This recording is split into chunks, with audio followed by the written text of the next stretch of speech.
Attention gamers, this play is my tryout submission to be signed by TSM next season. The boys and I, aka a small cat, a large dog and some spinning moron who won't shut up about Demacia as if it's some Ivy League school that his daddy got him into, had just got away with a multiple homicide scot-free other than from our sped redhead who is now dead, and so we ventured up the river to claim our celebratory money shot by circle jerking off a large erect toothy worm when I got tipped off that there's a peeping Tom in the area.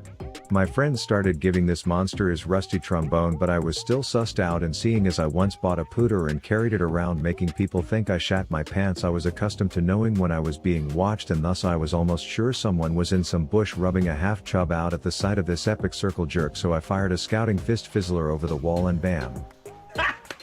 My 200 years of collective cold blood mercenary training clicked on, and in less time than it takes a Yasuo main to give up first blood, I neutralized the threat.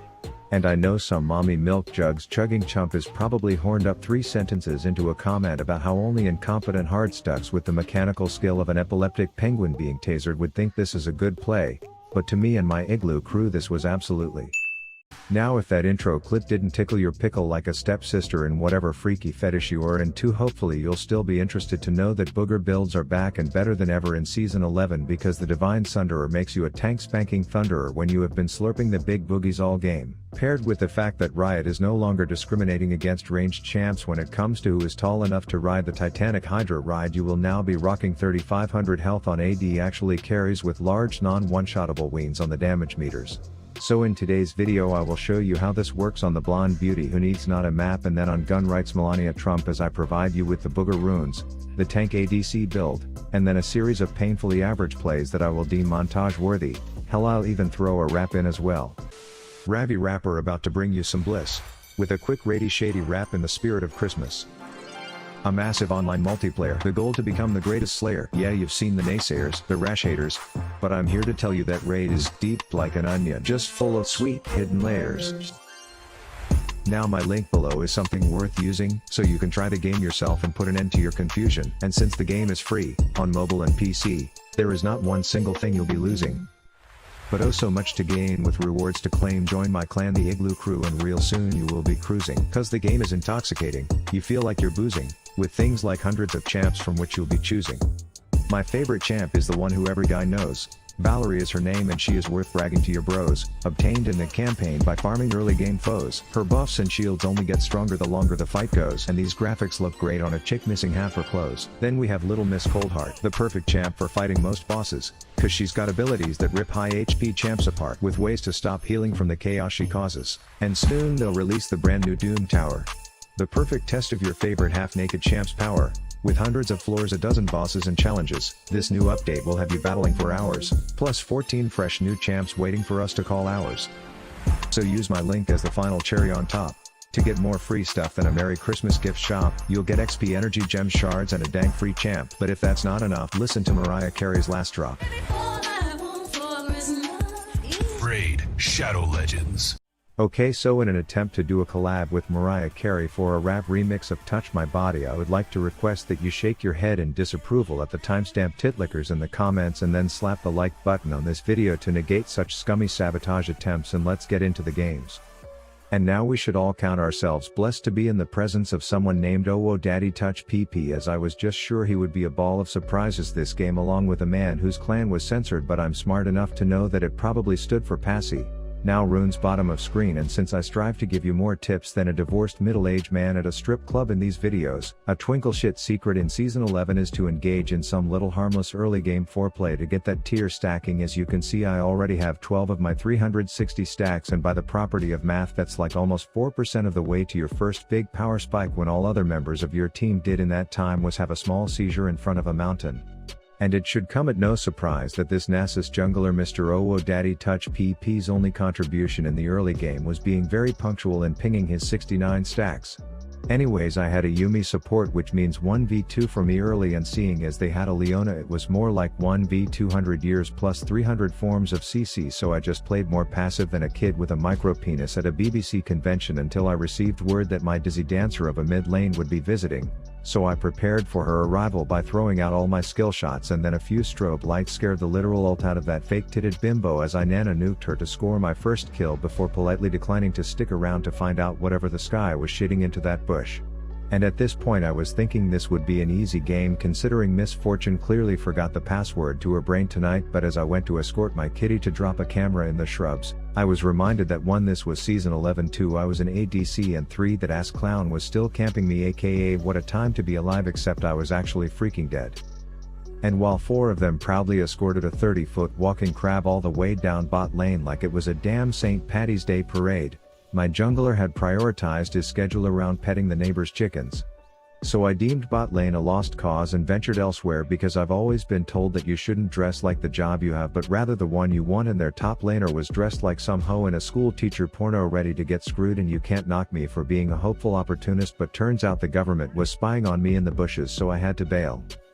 Psych, that's exactly what I wanted that dumb bitch to think too, as I immediately came back in to assist the spinning shitter by holding my support up and pulling her tail till she kitty queefed out the light show, putting the titted tutor back in base. I healed to save G-Man, but the sticky sun stun slut plays for keeps, so he leaves us be as I drop one of my Qs on the ground before slurping a boogie and firing a few fizz ticklers, but that stone hall monitor was taking his job too seriously. But one more bursty boy and a homing Twizzler gets her one shot, so I caress my flash button until it's ready to be pushed, and then I do a double blink both into Leo's stink combo to finish her off. Then since no one on my team attended the St. Patty's Day parade earlier, we had a pre-20-minute base bus to deal with, so I caught up to the boys planning to put a ring on that sexy schoolgirl, but she wasn't ready for that kind of commitment and promptly peaced out, leaving Chester the shitbag jester and dashing Darla all alone. But she must have accidentally put it in reverse, because all of a sudden she was in my lap just begging me to take her. And a minute later we have a Little River reunion, so I instruct my tit-licking Tabby to shine some lights in the smoke cloud, which catches her trying to sneak out the back, so yeah, she got that banana bomb. Then with her out of the picture I only had 4 other things to worry about one-shotting me, so we started walking up to join the rest of the scuzz monkeys as I focused all my attention on the only fake player before hiding from the schoolgirl, because I know she would have a one-track mind if she saw me alone, and my anal cavity would not appreciate that. I joined back in just to get cuck-blocked by a jack-in-the-box, as MF's second ult wasn't much better than her first, and Leona protracts her glowing wiener a bit too far, which turns her into a prime candidate to hold on to Zeus's sword for a bit. Then I feel like I wouldn't be doing right by Daddy Touch PP if I didn't acknowledge that he pinged at exactly 420 stacks, and I just know this is probably the 300th game he has done this in, and I'm guessing he finds it just as funny as the first time he did it. But I also have the immaturity of a 7-year-old, so I'm not gonna lie and say I wasn't amused. Oh look, Professor Akali was alone up top filming for a video that he will later title OMG the best split push of all time. I cannot believe this happened. And I can honestly say it was worth my while to actually click on this one, and I feel like this should go without saying, but me and Kevin are cool and I have no real beef with him. I just want the League of Legends content creator community to be able to bust each other's nuts without an army of people treating it like we are launching a political sabotage campaign against each other. He knows he is free to make fun of my warding skills or my oversized penis any day of the week in return, so for the 37th time, don't misinterpret my jokes as anything more than jokes, so I don't have to worry about his mom calling my mom telling her that I was being mean to him again. Anyway, I guess our Nasus was too busy laughing at his own stack pings to see their entire team enter the shrubs in plain sight, so it was no surprise that when he naively walked right in front of it, he got to meet the entire extended family, and even though I distracted Thor's wife, he still ended up dying.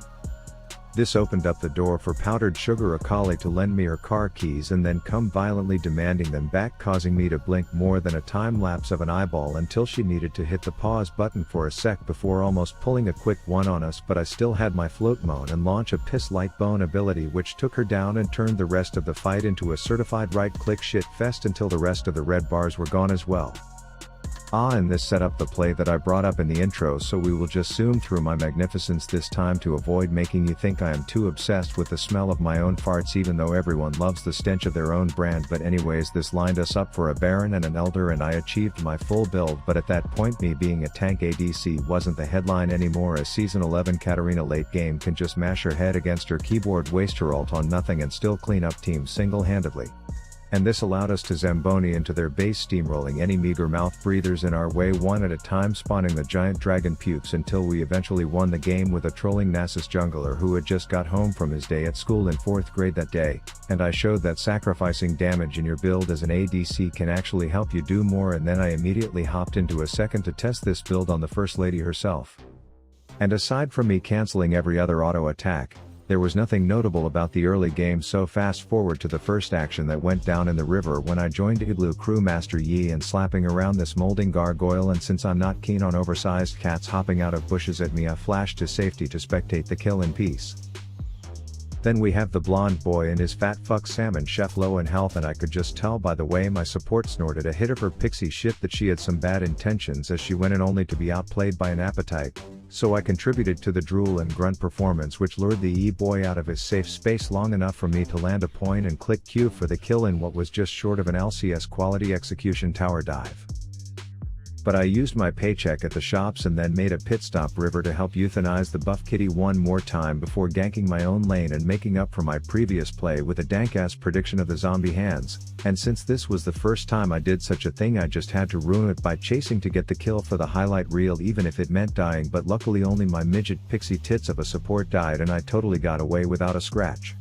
And like a beer butt chugging amphetamine anal inserting addict, I just couldn't get enough of this new prediction mechanic, so I immediately hit him with another one, but this time my powers were stronger and the pussy didn't have flash, so there were no consequences of me being a mechanical monster here. Oh, and did you hear about that time when Rav got the hat trick of 3 predictions in the same game?